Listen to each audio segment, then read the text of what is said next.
उस मिस्टर यम और चित्रगुप्त को तो मैं बता दूंगा कि मेरी पॉलिसी सबसे बेस्ट पॉलिसी है। आज उस क्लाइंट ने हाँ कर दी ना तो इनके तो मुंह बंद कर दूंगा मैं। ओ बलदेव। हाँ जी पापा जी, क्या बात है, जल्दी बोलो। अरे मेरा क्लाइंट वेट कर रहा है, मुझे देर हो रही है। हाँ बोल तो दूंगा, लेकिन उससे पहले तुझे मुझसे वादा करना पड़ेगा कि मैं तुझे जो भी बोलूंगा तू वो मान जाएगा। पापा जी ये कैसी पॉलिसी है आपकी, क्या बात माननी है आपकी? देख बेटा, आज जो तू पॉलिसी बेचेगा ना, झूठ के सहारे नहीं बेचेगा, सच सच बोल कर ही बेचेगा, चाहे सामने वाला पॉलिसी ले या ना ले। कैसी बातें कर रहे हो पापा जी, सब सच सच बताऊंगा तो सामने वाला इंश्योरेंस की पॉलिसी कैसे खरीदेगा? पापा जी ट्राई टू अंडरस्टैंड, इंश्योरेंस की पॉलिसी बेचना कोई आसान काम नहीं होता है।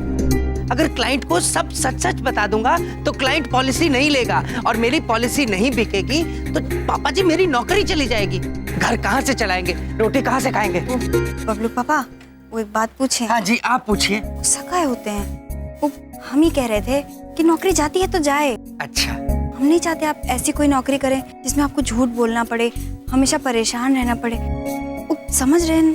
वाह वाह क्या बात है बिंदिया, क्या बात है, कितने अच्छे विचार हैं तुम्हारे। दामाद जी, हाँ जी आप बताइए, आप भी कुछ ज्ञान बांटेंगे? नौकरियां तो 50 मिल जाएगी, चिंता किस बात की? चिंता तो इसी बात की है सासू माँ कि एक नौकरी बचा नहीं पा रहा हूँ तो 50 कहाँ से आएंगी? देख बलदेव, हम तेरे साथ हैं, तेरा परिवार तेरे साथ है, वादा कर तू झूठ नहीं बोलेगा। अरे नौकरी जाती है तो जाने दे, जरूरत पड़ी तो मैं नौकरी कर लूंगा। तू सिर्फ सच बोलेगा मेरे लाल, झूठ कभी नहीं बोलेगा।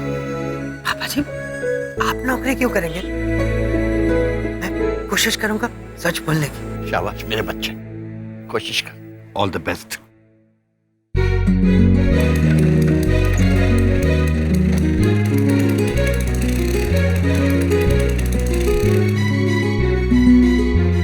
प्रभु, जितनी जल्दी बबलू के पापा ये बात समझ जाएंगे उतनी जल्दी चिंता मुक्त हो जाएंगे। तथास्तु।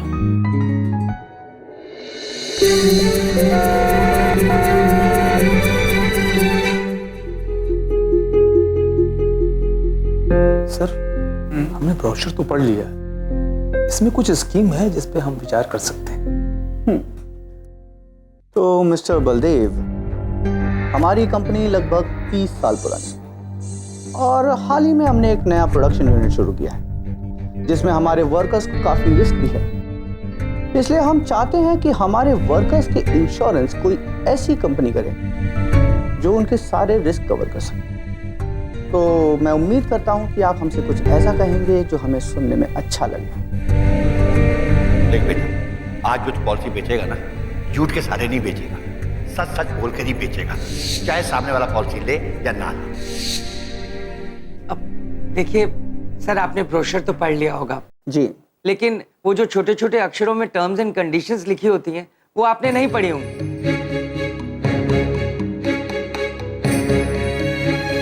कंफ्यूज होने की जरूरत नहीं है।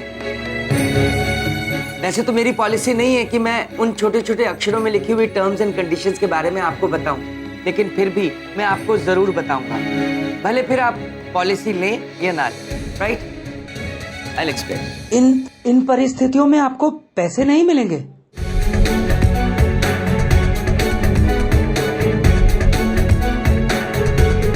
राइट,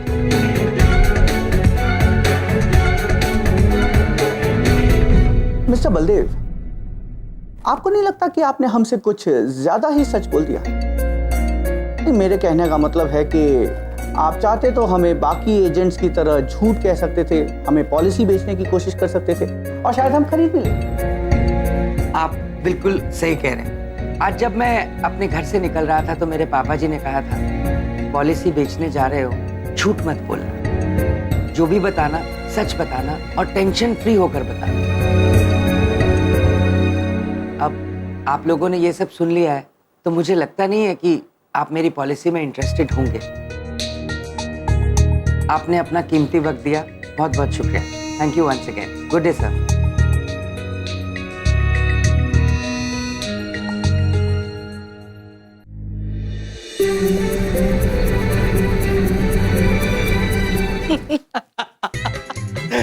बलदेव बर्बाद हो गया तू। पापा जी, बिंदिया, अरे आओ, कहाँ हो सब लोग? अरे सच बोलना तो मेरी पॉलिसी थी नहीं, मैं बर्बाद हो गया हूँ। बिंदिया, बिंदिया मुझे मुबारकबाद दो, दिल से मुबारकबाद दो, कांग्रेचुलेट करो। मैं बर्बाद हो गया हूँ बिंदिया, तुम्हारे गहने कितने तक के बिक जाएंगे बिंदिया।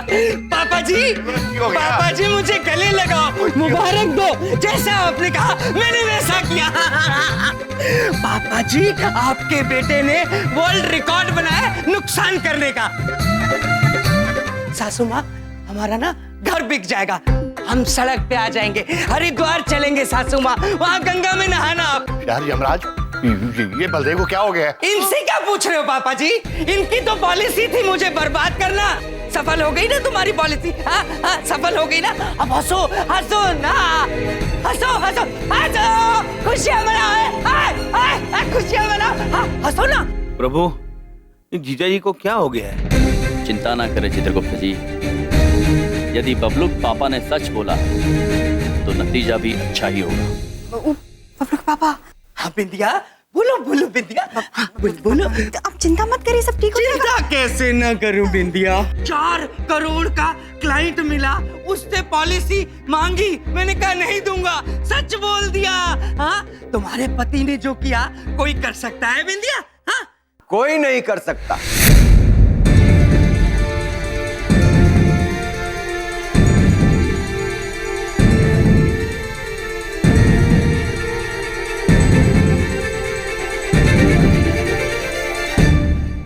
बलदेव, सचमुच जो तुमने आज कर दिखाया वो और कोई नहीं कर सकता। सर मैं जानता हूं आपने अब तक मुझे नौकरी से निकाल दिया होगा, लेकिन सर एक बार मुझे और मौका दे दीजिए। आप जैसा कहेंगे मैं वैसा करूंगा, सिर्फ एक बार और मौका दे दीजिए सर प्लीज। नहीं बलदेव, बल्कि आज जो तुमने किया वैसा ही अब हम करेंगे। क्या मतलब sir? Mister Mittal. Hello mister Baldev. Mister Mittal यहाँ नहीं आता तो कहाँ जाता? आप तो सब सच सच बताकर चुपचाप चले गए, हमें सोचने का मौका भी नहीं दिया, इसलिए मैं सीधा आपकी कंपनी पहुंचा। और भाई इनकी बातें सुन के मेरे तो होश ही उड़ गए। आज तुम्हारी वजह से मिस्टर मित्तल ने अपनी कंपनी के सारे वर्कर्स का 10 करोड़ का बीमा करवाया है। 10 करोड़?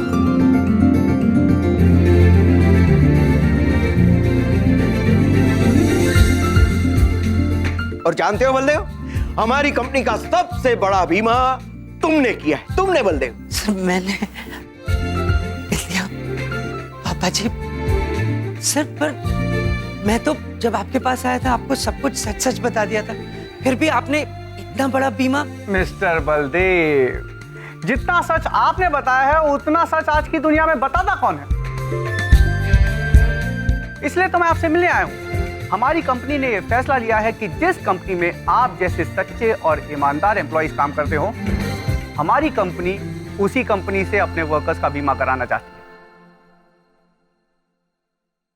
सर अब तो मेरी नौकरी बच गई ना, आप मुझे कंपनी से नहीं निकालेंगे ना सर? बलदेव, हमें तो तुम्हारे जैसे लोगों की जरूरत है जो बिना चिंता किए ईमानदारी से अपना काम करें।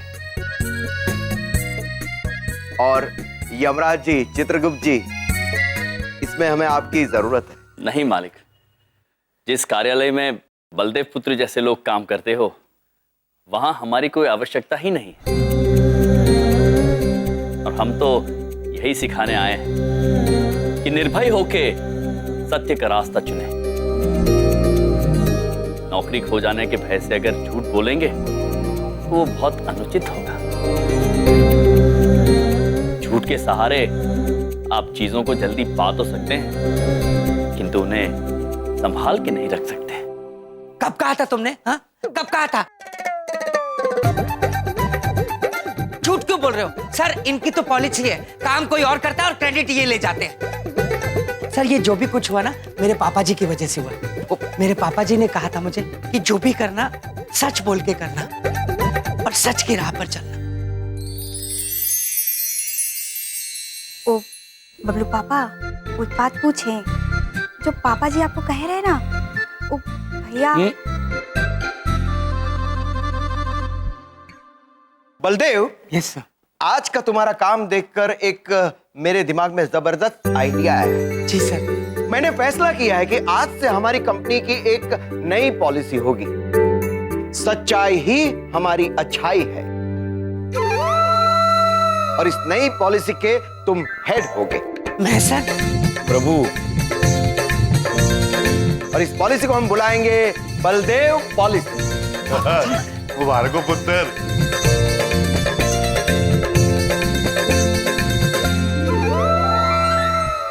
ओ भैया, कोई बात पूछे? आप हमें बताने काहे नहीं दिए बबलू पापा को? हाँ यार, यार क्यों नहीं बताने दिया? आज बलदेव को जो भी फायदा हुआ है तुम्हारी वजह से तो हुआ है। नहीं दादा, माध्यम चाहे आप हो या हम, आवश्यक ये है कि बबलूक पापा बात को समझे, और हमारी बात बबलूक पापा समझते नहीं है। आपकी बातें सुनकर और बबलूक पापा की हालत देखकर हमें एक बात याद आ रही है जो हमसे एक विद्वान मनुष्य ने यमलोक में कही थी। उनका नाम था कबीर।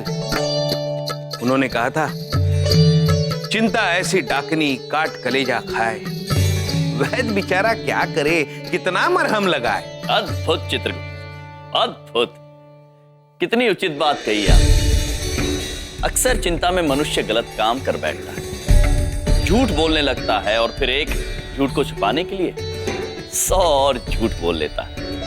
बस यही बात बबलूक पापा को समझानी कि नौकरी खोने के भय से वो झूठ का उपयोग ना करें। वो कहते हैं ना, सत्य से हासिल की गई जीत में जो आनंद है, वो चिंता में बोले गए झूठ में कहां। ओ भैया, एक बात पूछें? आप तो बहुत ही अच्छा बोलते हैं। क्योंकि बहन, यम है ये। वाकई यम हो यम है हम, जीने के अंदाज को बदलने आए हम, अंबर से खुशियों का पिटारा लेकर आए हम। यम यम है हम।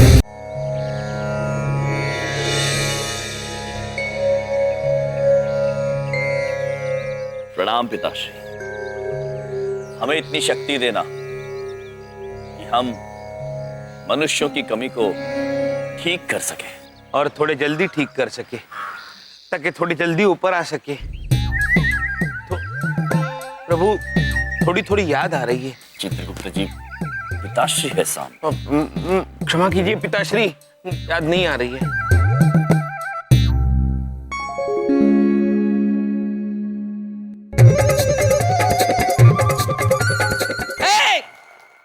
क्या कर रहे हो ये?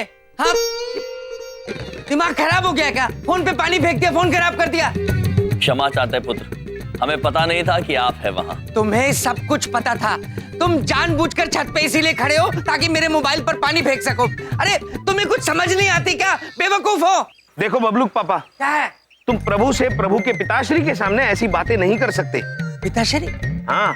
कौन पिताश्री? कहाँ है? वो रहे हमारे पिताश्री। अरे कहाँ है? पिताश्री, ये बबलूक पापा है, हमारे जीजाजी। थोड़े से नादान है, इन्हें क्षमा कर देना। ये नहीं जानते हैं ये किससे बात कर रहे हैं। अरे तुम कौन हो? कहाँ से आए हो? कहाँ से आए हो? बोलते क्यों नहीं? कहा था ना हमने पुत्र, यमलोक से आए हैं हम, यम है हम। अजीब हो तुम, मुझे पागल कर दोगे। मेरे इतना महंगे फोन पे पानी फेंक दिया। खबरदार दोबारा पानी फेंका दो।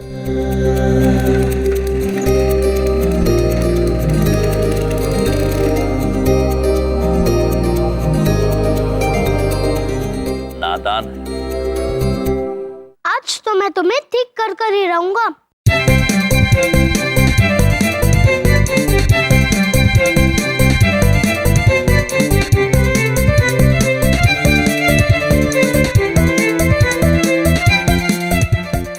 ये तो खुल ही नहीं रहा है।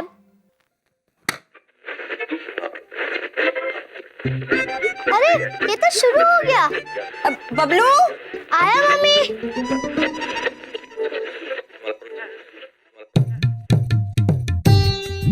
प्रभु, हमारे पेट में भूख की भावना उत्पन्न हो रही है। चित्रगुप्त जी, जी प्रभु। आपने तो हमारे पेट की बात छीन ली। हाँ? हमारे पेट में भी ऐसी इच्छा उत्पन्न हो रही है। प्रभु आइए विंध्या बहन से कहकर कोई अच्छा सा व्यंजन बनवाते हैं। जी। प्रभु रेडियो। रेडियो? प्रभु रेडियो, रेडियो मतलब बिना चलचित्र का टीवी। हाँ। आज का अगला कार्यक्रम ले जाएगा खाने की दुनिया में, जहां आप सीखेंगे पनीर के पकोड़े बनाना। तो सुनते रहिए 72.5 FM। प्रभु ये रेडियो हमें पनीर के पकोड़े बनाने की विधि सिखाने वाला है। क्यों ना हम खुद जाके पनीर के पकोड़े बनाएं, हम भी खाएंगे, बिंदिया बहन को भी खिलाएंगे। अद्भुत चित्रगुप्त जी, अद्भुत विचार है। आइए इस यंत्र को रसोई घर में ले चलते हैं और बनाते हैं पनीर के पकौड़े। चलिए प्रभु। हमारे कुकिंग प्रोग्राम में आपका स्वागत है। हमारे इस आज के कुकिंग प्रोग्राम में हम आपको बनाना सिखाएंगे पनीर के पकोड़े। प्रभु पनीर के पकोड़े बनाने का सारा सामान तैयार है। अद्भुत चित्रगुप्त जी, प्रारंभ कीजिए। जी। अब बेसन में पनीर और नमक मिलाइए और मसाला तैयार कर लीजिए। मसाला? प्रभु मसाले में पानी कम मिलाइएगा। मसाला जितना गाढ़ा होगा उतने ही पकोड़े मजेदार बनेंगे। अब आप एक पैर पर खड़े हो जाइए और कूदिए। चित्रगुप्त जी, ये कूदने से व्यंजन बनाने का क्या संबंध हो सकता है? प्रभु वो कहते हैं ना, मेहनत से बनाई हुई चीज का स्वाद दुगना हो जाता है। तो वो हमसे मेहनत करवाना चाहते हो? ठीक है चित्रगुप्त जी, मेहनत करते हैं, कूदते पकौड़े स्वादिष्ट बनेंगे। हाँ प्रभु।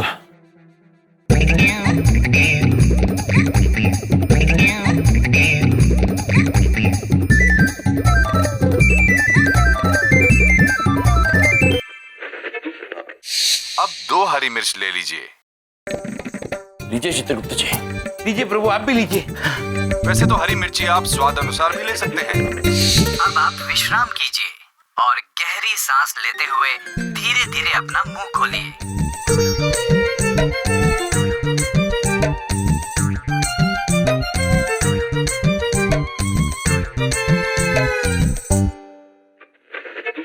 और उसमें हरी मिर्च डालिए। वैसे तो हरी मिर्ची आप स्वाद अनुसार भी ले सकते हैं, लेकिन पकोड़ों का असली मजा तो तभी आता है जब वो तीखे और चटपटे लगे।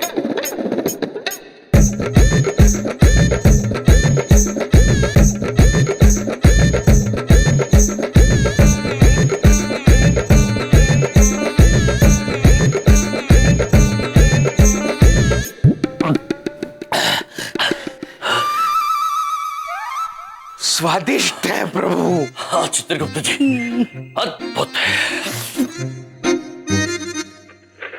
अपने हाथों को दोनों तरफ फैलाकर गोल गोल घुमाइए।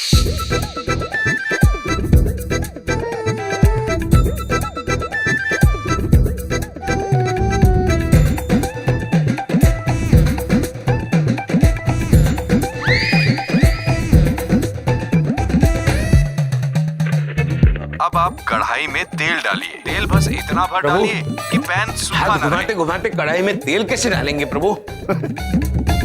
चित्रगुप्त जी, जी हम हाथ घुमाते हैं। हाँ। अब कढ़ाई में तेल डालिए। ठीक है प्रभु। अरे याम, तुम दोनों कितने भोले हो। अरे ये रेडियो मेरा खराब है, इसको स्टार्ट करो तो कई बार 2-2 स्टेशन चालू हो जाते हैं। जैसे इस समय व्यायाम कैसे करते हैं और खाना कैसे बनाया जाता है। ये तो अच्छा हुआ कि मैं सैर पे नहीं गया अपने दोस्तों के साथ, वरना आप दोनों तो सारा दिन यहीं लगे रहते। बच गए चित्रगुप्त जी। जी प्रभु। वैसे दादाजी, आप आज सैर पे क्यों नहीं गए? ओ मेरे दोस्तों ने जॉगिंग मशीन खरीद ली है, वो घर पे एक्सरसाइज करते रहते हैं। मैं अकेले सैर करता नहीं, इसलिए इसको ठीक कराने ले जाता हूँ।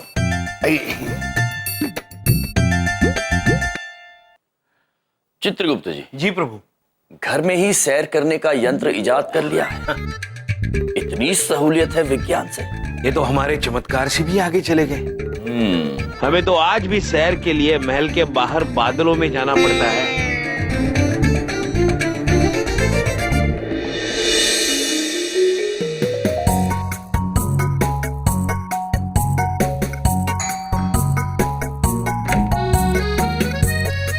किया।